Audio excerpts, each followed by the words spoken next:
Good morning student. आज हम जिस टॉपिक पर डिस्कशन करेंगे उसका नाम है बजट। सबसे पहले हमें ये समझना ज़रूरी है कि जो बजट शब्द है ये कहाँ से इसकी उत्पत्ति हुई। ये जो शब्द है तो बजट शब्द जो है अंग्रेजी के शब्द बॉगेट से ली गई है, जिसकी उत्पत्ति फ्रेंच शब्द बॉगेट से हुई है, जिसका अर्थ होता है चमड़े का बैग। तो बजट जो होता है एक निश्चित अवधि में सरकार की आय और व्यय का लेखा जोखा होता है। अर्थात बजट में यह बताया जाता है कि सरकार के पास रुपया कहाँ से आया और कहाँ गया। बजट भाषण में वित्त मंत्री पूरे देश को यह बताता है कि पिछले, वर्तमान और अगले वित्त वर्ष में उनको किन किन स्रोतों से पैसा मिला या मिलेगा और किन किन मदों पर खर्च किया जाएगा। यानी कि हम ये कह सकते हैं कि बजट जो है एक निश्चित वित्तीय वर्ष में सरकार के आय एवं व्यय के विवरण को ही हम बजट कहते हैं।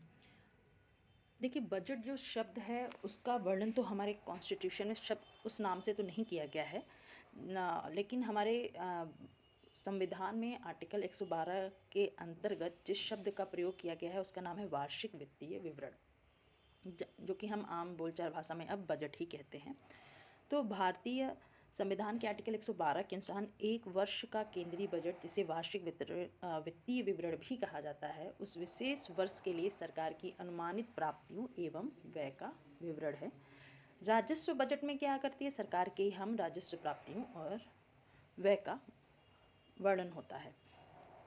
तो हम ये कह सकते हैं साधारण शब्दों में कि जो बजट होता है वह एक वित्तीय वर्ष में सरकार के आय एवं व्यय का लेखा जोखा होता है। यानी सरकार हमें ये बताती है कि उसे किन किन स्रोतों से आय की प्राप्ति हो रही है और किन किन स्रोतों पर या किन किन मदों पर सरकार इन रुपयों को खर्च करने वाला है। अब इसमें कुछ महत्वपूर्ण बातें जो निकल कर आती हैं वो ये है कि हमें ये जानना चाहिए कि हमारे वित्तीय वर्ष की शुरुआत कब होती है। तो 1 अप्रैल से लेकर 31 मार्च।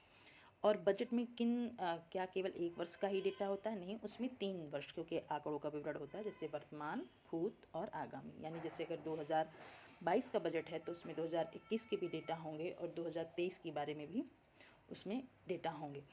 और अब ये जानना जरूरी है कि बजट कब प्रस्तुत किया जाता है। तो 1 फरवरी को प्रत्येक वर्ष बजट संसद के समक्ष किसके द्वारा? वित्त मंत्री के द्वारा प्रस्तुत किया जाता है। कहाँ पे? संसद में। ठीक है।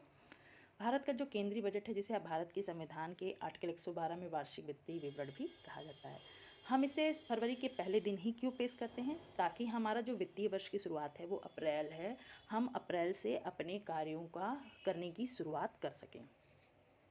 फिर जो सबसे इम्पॉर्टेंट बात हमें जानने के लिए है वो ये है कि वित्त मंत्रालय में आर्थिक मामलों के विभाग का जो बजट प्रभाग है वह बजट निर्माण के लिए जिम्मेदार नोडल इकाई है।